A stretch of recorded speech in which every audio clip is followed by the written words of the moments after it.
identification cards that comply with the new regulations.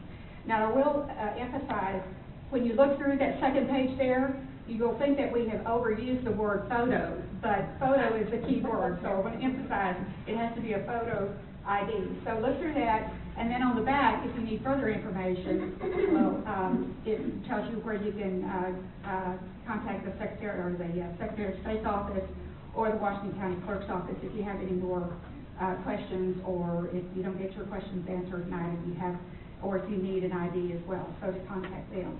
We do have this, like you said, in English, and early next week we will have the same document in Spanish available as well.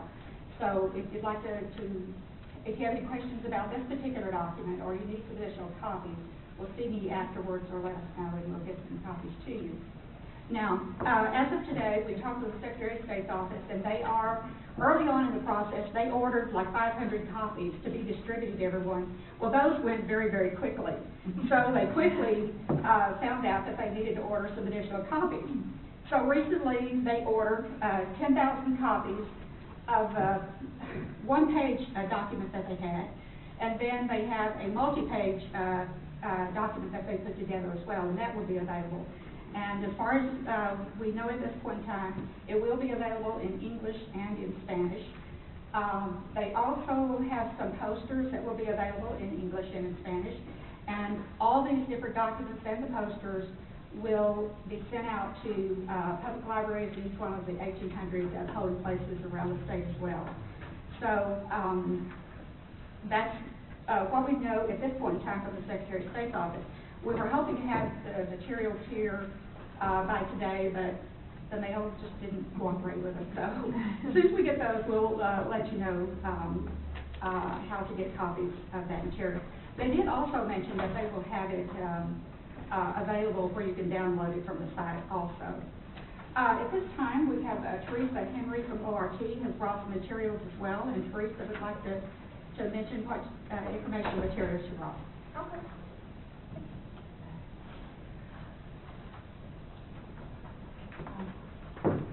Ms. Grace was telling me about the meeting tonight, and that it was to encourage people to vote, to make sure they could vote, and to make sure people knew that they needed to have a photo ID. A lot of times, for a lot of people, getting to do those things is a challenge.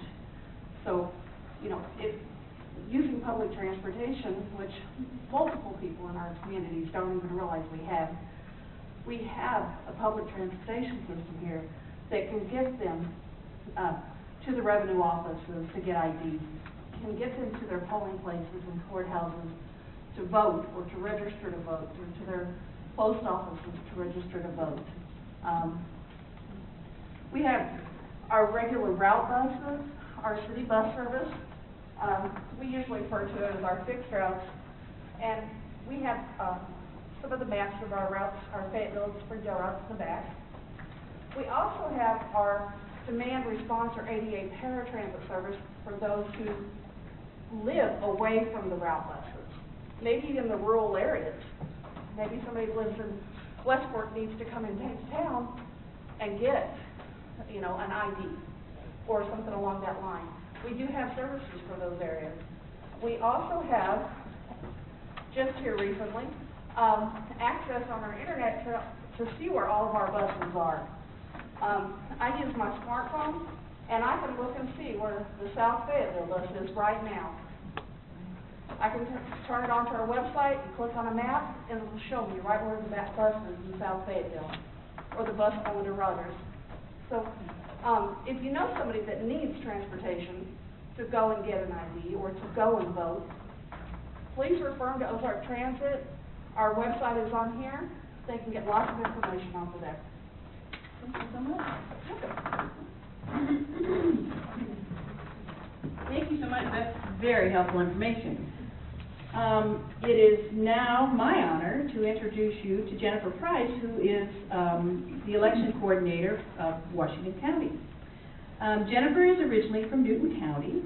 She graduated from the University of Arkansas with a degree in political science and philosophy, and she told me that her favorite course was with Diane Blair, a fabulous teacher who was a League member. She was a stay-at-home mom after graduating until her youngest child started school in 2007.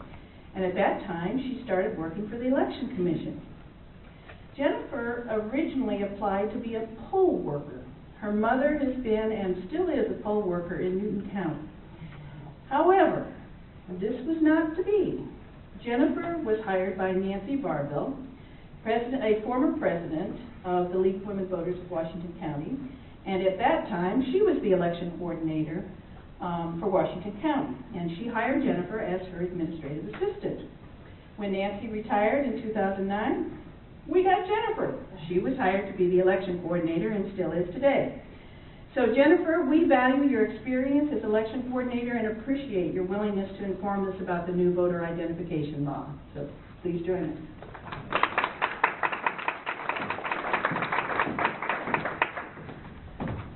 Good evening. It's a big crowd.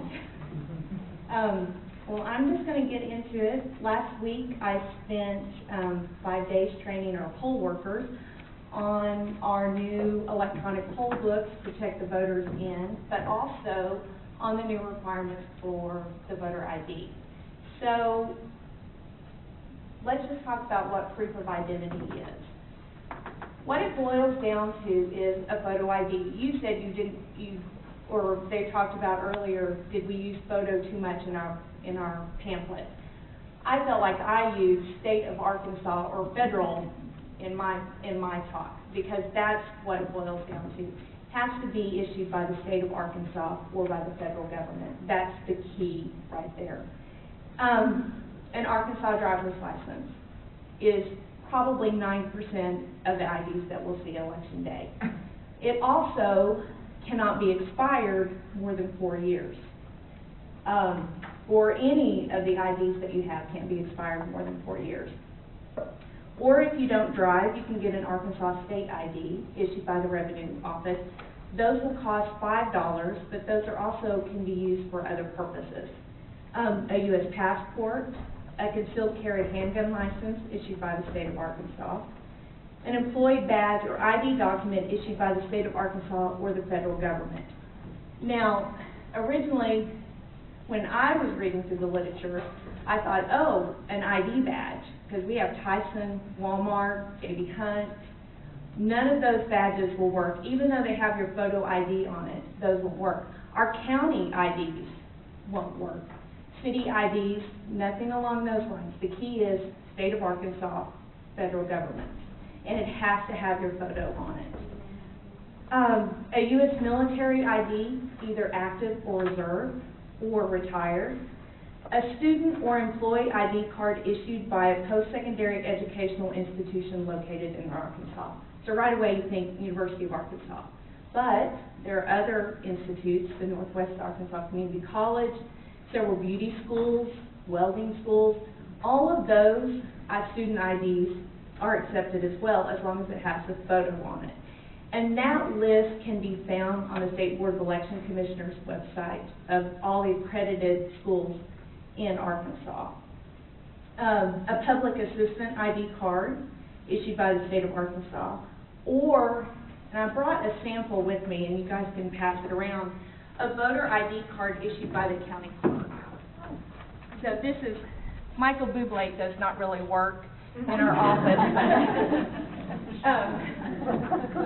but they were just practicing when they had it, and so I thought I would bring it so everybody could kind of get an idea of what that would look like. Now, it's important to note that this card issued by the county clerk's office, even though it is free, it's only for those people who otherwise do not have any other form of ID. So if you have a driver's license and say you've lost it, you can't come down to the clerk's office and get one of these IDs. It's made for someone who couldn't afford or otherwise didn't have a passport or student ID or something along those lines, so that those voters would still be eligible to vote. The application for that ID from the clerk's office is also on the Secretary of State's website, and so you can fill it out, and then it gives a list of the different documents that you need to bring in order to show proof of ID. Because you still, when you go in, it's just like when you go and apply for a driver's license or you go and apply for a passport. For this document that's being passed around, you'll have to show a birth certificate, something that shows who you say you are. So when you go in, it's not just filling out that paperwork, it's also bringing in proof of ID for that as well. I'm a little nervous, I'm sorry. For university students, because I see quite a few here, it's important to note that if you're registered in Washington County, but you're still holding on to your Texas driver's license, Missouri driver's license, that ID won't work when you go to the polls and vote. You'll need to make sure that you bring your student ID with you, because otherwise you'll have to vote a provisional ballot on election day. Also, if your driver's license or your passport or whichever form of ID that you bring is expired, and we anticipate that that population that would have an expired driver's license maybe is a population that is no longer driving, but is held on to their driver's license as a form of ID. So if that's the case, you would need to bring with you, if your driver's license is expired, you would need to bring with you a water bill, something else that has your name and your address on it as well.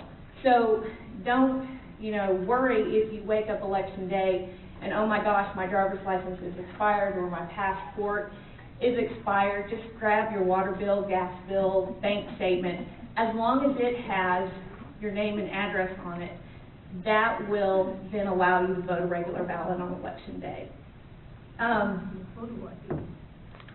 If your name has changed and you come into the polls on election day and you got married, say, a week before, or well, like probably 2 weeks before, and you've already gone down to the DMV and you've changed your name on your driver's license, and but you didn't get it changed at the voter registration office, and you show up election day and your last name doesn't match what we have in your in our voter registration files. This part of the law has not changed in regards to whether you show ID or not. We've always had to have a fix for this particular problem. So if they're going to look at your ID basically, and they're going to look and say, well, yes, this is you, but you have a different last name, they will then ask you to fill out a new voter registration card because your signature has changed. That will then update your voter information. You'll still vote a regular ballot on election day, but you will sign your maiden name or whatever was your previous name. And then when we get your new voter registration card, that will then update it in the system. Ideally, when you were at the DMV and you changed your name, they would have changed the records, but sometimes there's a lag in that system and the voter registration system. If you are a resident of a long-term care facility or a nursing home, you do not have to show photo ID in order to vote if you go to the polls on election day. What you will need to present is a letter from the administrator of that home or facility on their letterhead that states who you are. It cannot be older than 1 year. So you'll need to make sure that, say if you get one now and you hold on to it till 2016, you'll need to update it every year. So you'll be able to present that at the polls on election day rather than a photo ID. So you'll just need a letter from your facility basically.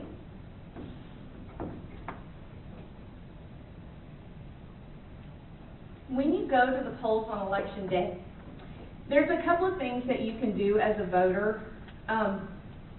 One is there's a website called voterview.org, and I love this website because it shows all your voting information on it. It shows how you're registered to vote, it shows where you're registered to vote, and it shows what you're eligible to vote in, what state rep, what JP district, all of those types of things. So before you head to the polls, if you just simply log on to that website, it shows you all the information that you need. And if for some reason something's not correct, then you can just simply call the county clerk's office and they'll update your information. The other thing you can do on that website too, is you can review a sample ballot there as well. So when you go to the polls election day, if for instance, like in 2012, we had a 2-page ballot, you'd be able to review everything you get to vote on. And don't forget your ID. That'll be the new thing.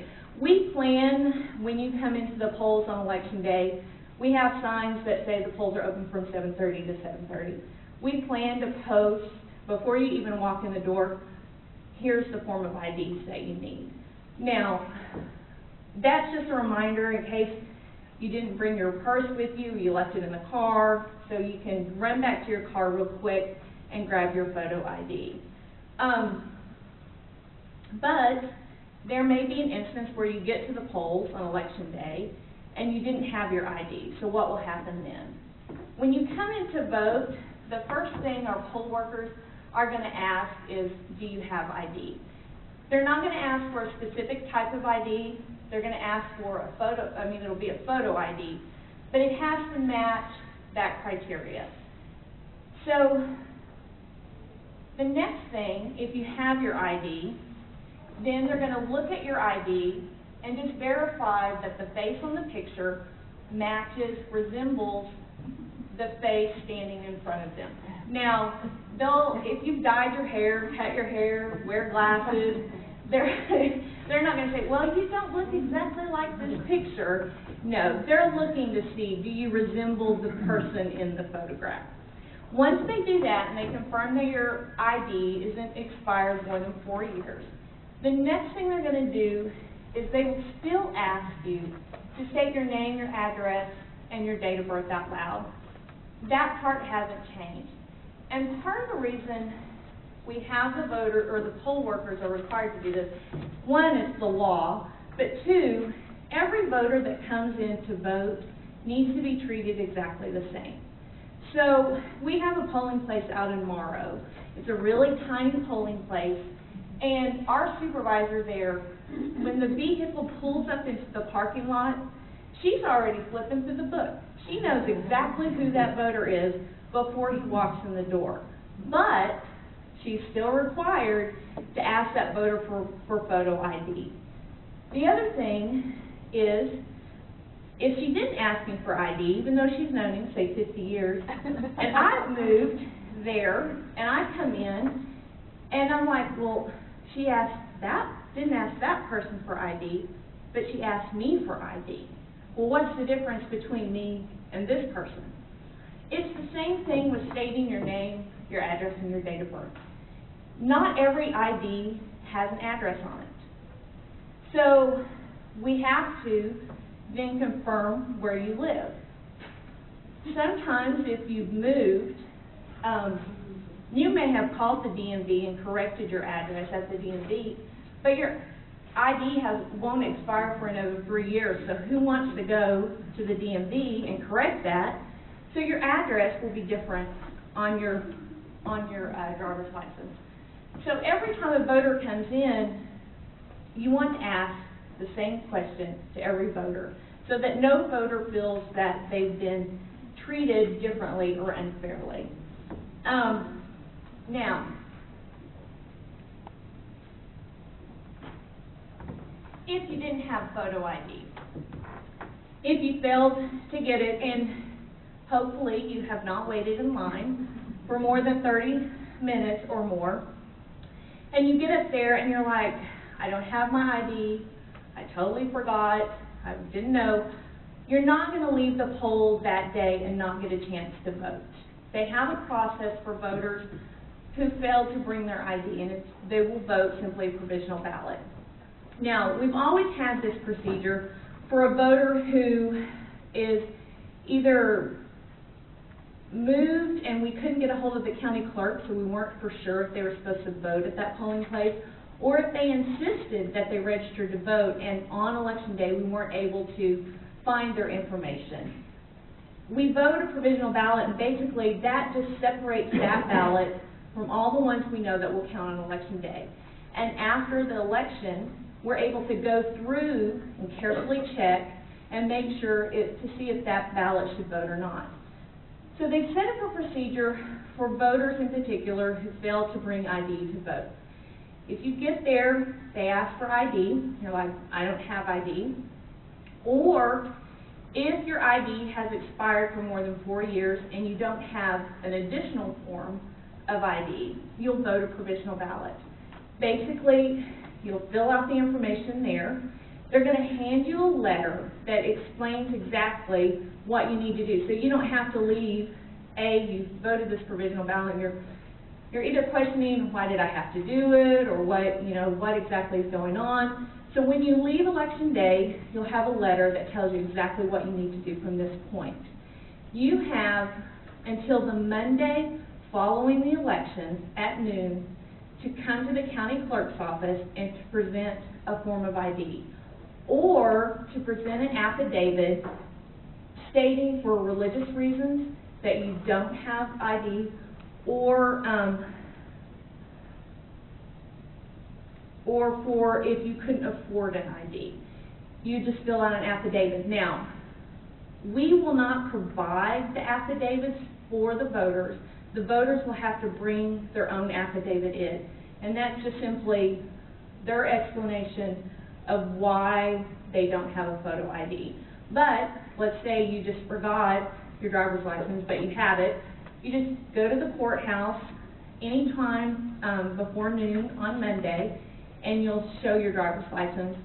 They'll give you a receipt, make a photocopy of your driver's license. They'll give you a receipt, attach that to the provisional ballot, and then your ballot will count.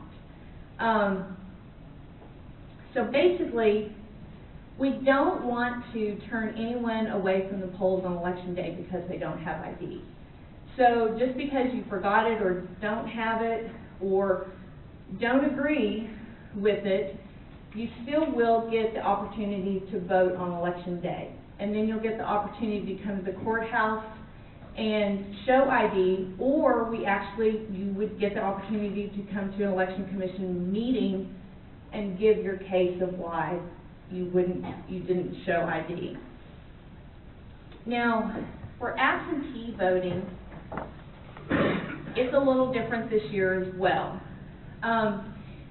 You apply for an absentee ballot either because you can't make it to the polls on election day, because you're out of the country, in the military, disabled, sick, or for one of those reasons.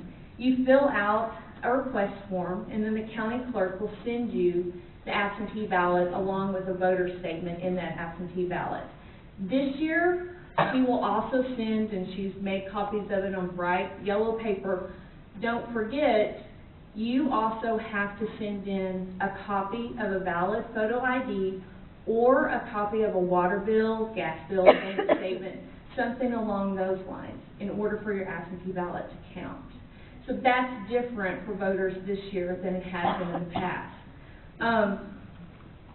So when you're filling out your absentee ballot application, it's important to note that that voter statement is very critical to the counting of your absentee ballot. If you fail to sign it, if you fail to put your birth date down, if you fail to put your address down, or if you fail to include a copy of a photo ID or bank statement, then your absentee ballot will not count. So it's very crucial that when you're looking at that voter statement that you follow the directions very precisely.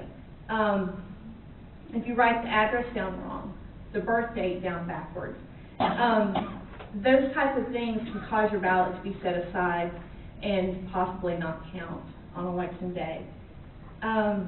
Now, if you are a member of the military and you are away from the county on election day, or your dependents are away from the county on election day, you do not have to show ID when you vote an absentee ballot. That's the only exemption that we have, other than the letter. They don't have to include anything in their absentee ballot. So if you're a member of the military or they're dependent and you're not in Washington County at the time of the election or the time you request an absentee ballot, you do not have to show ID. We also have a nice program. It started, I think, in 2010 that allows our military overseas to actually request absentee ballots and get them actually emailed to them. It's a new program, and so it's worked really well for those voters who are in Afghanistan or Iraq and actually have, you know, computer access. They can actually get an email ballot to them, so it's a nice program for those voters. Basically, that's it. If you just remember the ID, don't forget it election day, and remember that it has to be issued by the state of Arkansas or the federal government. That's the big thing. It can't be a Missouri license, Texas license, or anything along those lines. Jennifer, thank you very much. This is very informative. Okay, I'd like to invite your questions now, and we'll have a little question and answer.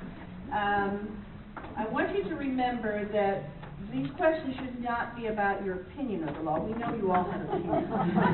But this is simply to clarify the existing law. So please limit your questions